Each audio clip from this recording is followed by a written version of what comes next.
সোমবারে আমার ব্যাংকের থেকে টাকা তুলে তোমাকে দিয়ে যাবে। ঠিক আছে। আসছি। আরে বিধান, তোমাদের কি ব্যাপার? আমাদের কোনো ব্যাপার না আসলে এই যে আমাদের বিধানের মা, ওনার শরীরটা খুব খারাপ, হাঁটুর ব্যথায় উঠতে পারছে না, হাঁটু ফুলে ঢোল। আরে তোমাদের আর সময় হয় না বিধান। এখন কটা বাজে বলো তো? কটা আর বাজে? সবে মাত্র 12টা বাজে।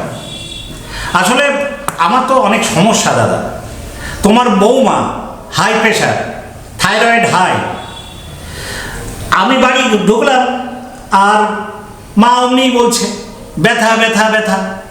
প্রবীণ ডাক্তারের কাছে গিয়ে এক পাতা ব্যথার ট্যাবলেট আর এক পাতা গ্যাসের ট্যাবলেট নিয়ে আয়। ওনার আবার ওই প্রবীণ ডাক্তারের ওষুধ ছাড়া কোনো কাজ হয় না। সে তো ফার্মেসিতে গিয়ে বললে দিয়ে দিত।